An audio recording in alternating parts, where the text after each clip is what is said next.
Vous êtes à Pékin, en Chine. Mesdames, Messieurs, bonjour et bienvenue sur Kivu Morning Post. À la une de cette édition, ils pensaient sauver leur vie en oubliant qu'ils avaient choisi de mettre leur vie au service de la République démocratique du Congo. Il s'agit de certains militaires FARDC déployés à Kanyabayonga qui ont fui le week-end dernier devant l'avancée des rebelles du M23. La justice n'a pas eu de remords en les condamnant à des peines capitales. Vous suivrez donc un dossier complet. Et puis la milice Codeco vient de narguer la Chine en tuant sans remords 6 expatriés de ces pays en séjour dans les territoires de Djougou à Ituri dans le but de mener des activités liées à l'exploitation de l'or. Ces titres et bien d'autres, leur développement c'est dans un court instant. Il est temps pour vous de vous installer.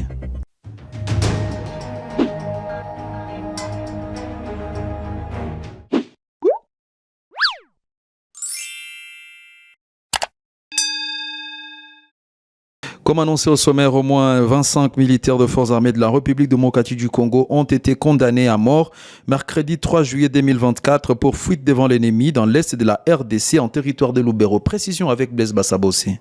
L'audience du tribunal militaire des garnisons du Nord Kivu en procès en flagrance s'est tenue à Limbongo, à une vingtaine de kilomètres de la ligne des fronts. Depuis une semaine, l'armée congolaise et ses alliés affrontent les rebelles du M23 soutenus par le Rwanda. Des autres militaires ont été condamnés à 10 ans de prison et 4 femmes acquittées lors de ces procès qui s'est terminé tard dans la soirée. Selon l'armée, cette décision du tribunal militaire des garnisons a été saluée par la communauté locale d'Alimbongo. Même son des cloches du côté de l'auditorat militaire qui rassure néanmoins la population de faire confiance à la justice. Rappelons que ces militaires condamnés ont été arrêtés alors que les opérations Front Nord, dirigées par les général-major Chico Chitambwe Jérôme, sont en cours. Je l'ai également dit, des miliciens de la coopérative pour le développement du Congo Codeco ont perpétré des attaques successives dans la journée de mercredi 3 juillet courant dans le secteur de Banyalikilo au nord de la ville de Bunia en territoire de Djougou, causant des pertes en vie humaine et des dégâts matériels considérables.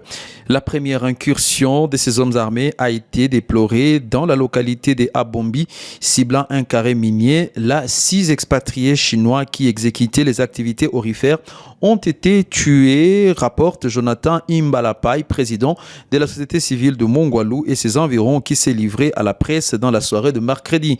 À Abombi, c'est la Codeco qui a attaqué une position où les expatriés chinois travaillaient. Ils ont réussi à tuer 6 Chinois dont les corps ont été expatriés à Bunia et la population a vidé cette localité pour se diriger à Mongwalou, a-t-il expliqué. Dans l'après-midi, la Codeco a encore attaqué les camps Blanquette où cette milice a incendié plusieurs maisons, précises de sources locales. Le député provincial élu du territoire de Djougou, Jean-Pierre Bakili-Sende, confirme cette information et demande pour sa part au gouvernement d'ouvrir le feu sur ces miliciens qui ne respectent pas leur acte d'engagement de cessation des hostilités. Pas plus tard que mardi 10 juillet courant, ces miliciens réfractaires au processus de paix ont attaqué Kilo, chef-lieu du secteur de Banyalikilo. Lors de cette incursion, 7 civils, dont des enfants de moins de 10 ans, ont été tués. Quittons l'Ituri pour nous rendre dans les Hauts-Touélé où au moins 2 policiers sud-soudanais ont été arrêtés mardi 10 juillet 2024 dans le village Waliwa, localité Avuku du territoire de Faradje. Selon des sources militaires, il s'agit des sergents Modjes Drale et soldats du 1er classe Giuseppe Pado, des policiers sud-soudanais munis de 2 armes de type AK-47 avec 77 cartouches. Ils ont été appréhendés par les éléments du bataillon de forces d'intervention régionale FIR du secteur opérationnel où elle est, a précisé l'armée dans un communiqué. C'est des policiers sud-soudanais auraient infiltré les sols congolais avec pour objectif de kidnapper M. Nyaro, un sujet congolais. Ils sont emmenés à Durba, au territoire de Ouatsa, où est implanté l'état-major de la dite unité, a renchéri l'armée congolaise dans un communiqué. Rappelons que les incursions répétitives des forces de sécurité de l'armée sud-soudanaise et les rebelles de cette région sont enregistrées en Ituri et dans les Hauts-Touélé. Pour l'heure, aucune communication des autorités sud-soudanaises n'a été faite sur cet incident. Parlons de la question du 1-23 où l'ambassadrice des États-Unis, Lizzie Tamlin, a réaffirmé l'engagement de son pays à utiliser ses outils diplomatiques et son influence pour promouvoir les dialogues et les processus de Luanda afin de résoudre les tensions entre la RDC et le Rwanda.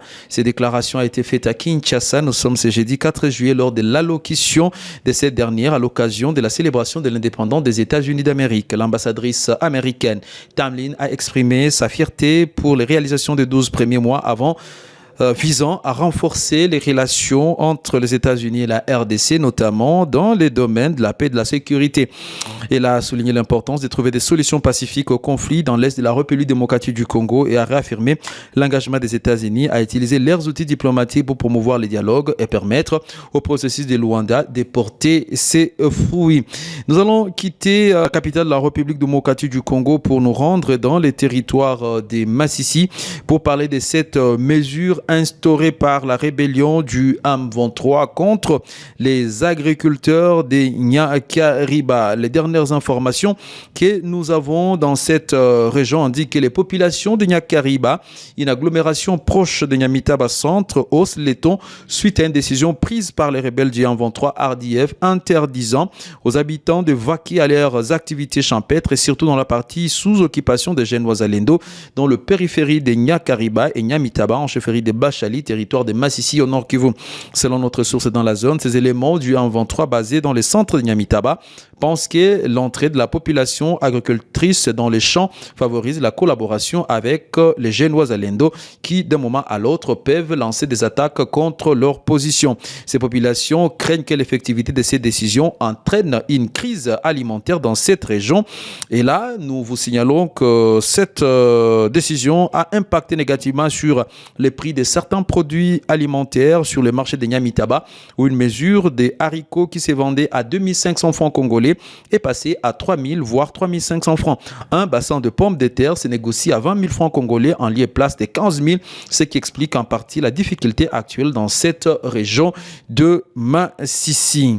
Débarquons à Goma où le groupe chrétien Chandelier de la Gloire annonce une production en date du 28 juillet prochain au stade de l'Unité. L'objectif de ce grand concert est de compatir avec les victimes de la guerre injuste imposée à la République démocratique du Congo par la rébellion du M23. Reportage avec Ben Mouima. Le 28 juillet prochain, Goma se prépare à accueillir un événement d'une ampleur particulière au stade de l'Unité, les concerts Go Praise organisés par les groupes chrétiens Chandelier de Gloire. En ces temps troublés par la guerre dans la partie est du pays, cet événement rêve une signification profonde visant à apporter réconfort et solidarité aux victimes de la guerre.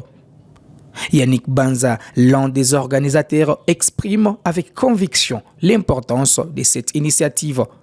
Celle d'y protéger cette ville touristique contre vents et marées. Ayant la vision d'évangéliser par le chant et par le cantique, Chandelier de Gloire s'est dit, est-ce que nous pouvons appeler les gens, le peuple de Dieu, les habitants de Goma et ses environs, à venir s'associer à nous, afin que nous puissions faire de ce 28 juillet une journée de louange et d'adoration. Premièrement, pour dire à Dieu, merci parce qu'on a remarqué que c'est seulement toi qui nous protèges.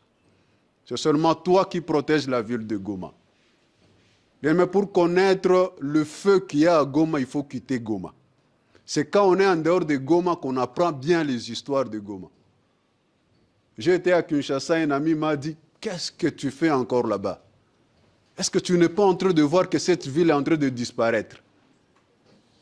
Et c'est là que j'ai compris que réellement c'est Dieu qui protège Goma.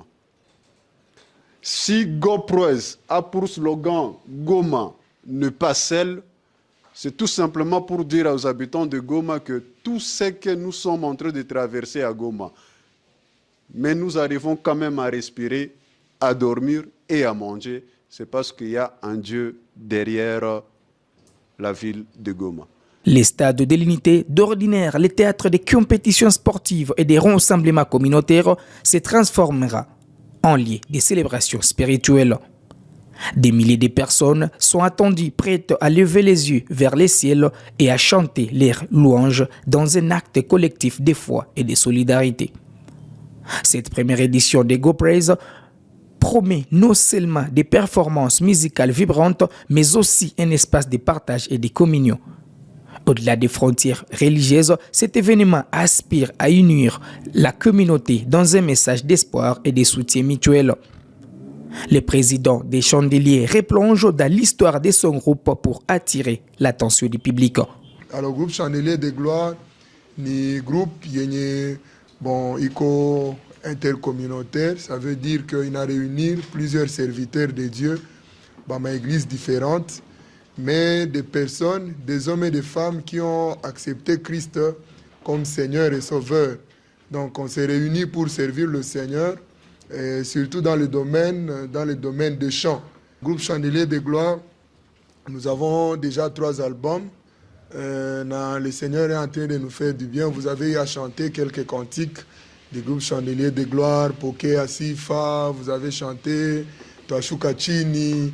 Je suis en train juste de donner des phrases de Nyeziko, Mulimba Shama, Mulimba Yesu ni wimbo wangu. Voilà, donc on ne peut pas aller dans tous les détails. Le 28 juillet, Goma s'arrêtera pour écouter, chanter et prier.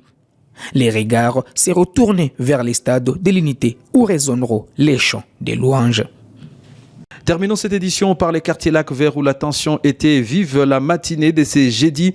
Un jeune homme de 38 ans a perdu la vie au cachot de la police dans cette entité alors que lors de son arrestation, l'homme était en bonne santé. Une situation insupportable pour certains habitants croisés dans la zone et qui ne comprennent pas comment une personne peut mourir en détention sans que les services de l'ordre ne fassent quoi que ce soit. Suivez cet habitant qui exprime son ras-le-bol. Problema iko hivi mzee, uko unanisikia? Mtu wanamuleta jana, iko mtu mzima, si ndio? Wanamuleta wanamfunga mukasho. Uko unanisikia? Kumfunga mukasho wanamupiga fimbo na fimbo juu ya bateri. Unalamuka mtu anaku kisha wanafanya politike, wanakamata ile mtu au familia yake haiyafika, wanamutia mgari, mwisho wanamkimbia. Uko unanisikia? Kisha familia yake inafika pale, ndio wanaanza sema hivi na hivi, wanaanza tia madosie hivi na hivi, wanaanza kupeleka nyokanyo. Mtu akishakufa vyangu hata ni wewe unapasha jisikia haya, hata kama haiko ndugu yako. Lomba wakubwa wafanye hivi mzee, wakamate aba watu wenyewe walipiga ule mtu, kama ni wa polisi, hata ni polisi kuna grade yake, mimi na yeye msambishe kama liua ule mtu namna gani, ule mtu alikuwa na gonjwa ama hakukuwa na gonjwa. Kuna nisikia wakoma wakasema hakukuwa na gonjwa, wale watu wako na besoin waingie ndani, na wakasema alikuwa na gonjwa. Make polisi haina problème. Mesdames, Messieurs, c'est sur cet élément que se clôture cette édition sur Kivu Morning Post. Merci de l'avoir suivi.